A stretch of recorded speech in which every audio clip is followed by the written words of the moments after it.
Now, this might be a polarizing topic for us PlayStation fans, but basically Shuhei Yoshida, the beloved PlayStation executive who's basically handled PlayStation over the years, brought us PSVR 2, championed PSVR 2, PSVR, the original PSVR. He's a beloved guy in the Sony community, PlayStation community, and he obviously just retired from PlayStation just recently.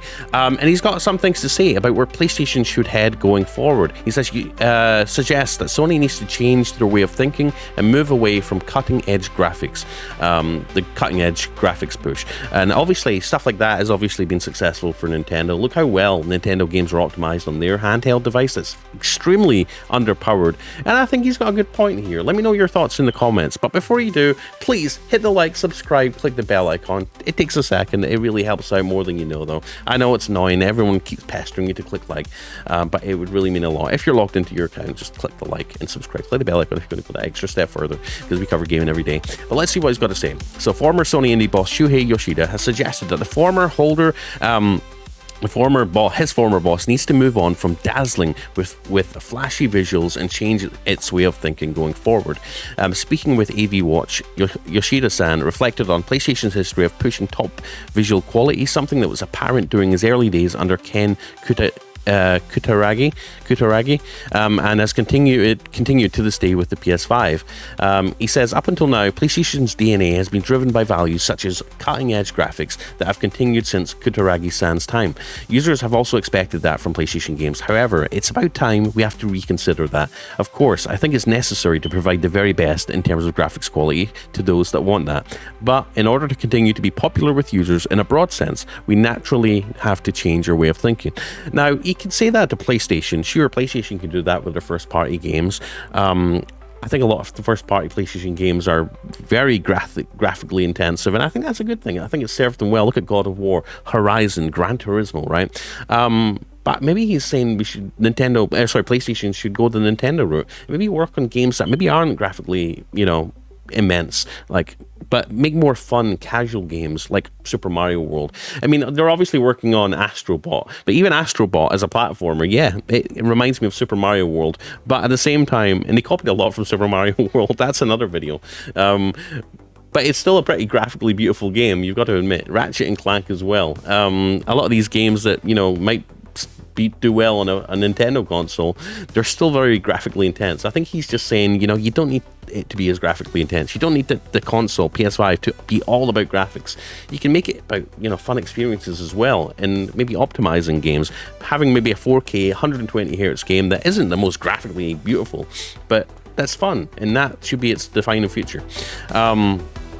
And here's another point that he makes a really good point with. He says, with development costs swelling in recent years, I mean, just look at some of the Nintendo Switch 2 games. Mario Kart World, going to be $80 for the base digital one, and then $90 to $100 for the physical media. He's got a good point here. With development costs swelling in recent years, shipping costs, everything, inflation, there's every chance that Sony may feel compelled to place less emphasis on pushing the bar with visuals and instead focusing more on the gameplay department and unique ideas. Now, that's going to be another video I'm going to be covering, so stay tuned because I'm going to be covering whether developers need to back off a little bit, and are these crazy game price hikes justified?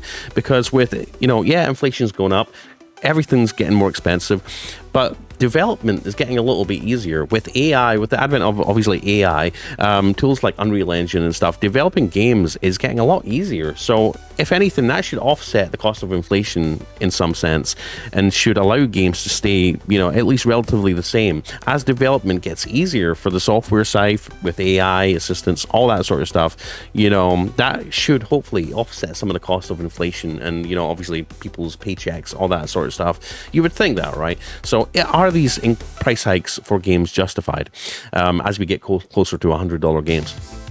We'll still be getting major blockbusters, obviously, but with Astrobot proving you don't necessarily need to throw millions of dollars at graphics to wow players. That's not to say Astrobot isn't pretty, it is. But in a colourful and vibrant way, we could see Sony adjusting down the line. Speaking in the same interview, Yoshida-san said that the Japanese games industry was hurting somewhat after chasing Western trends during the PS3 era, and the arrival of Nier Automata, sorry. can't speak today.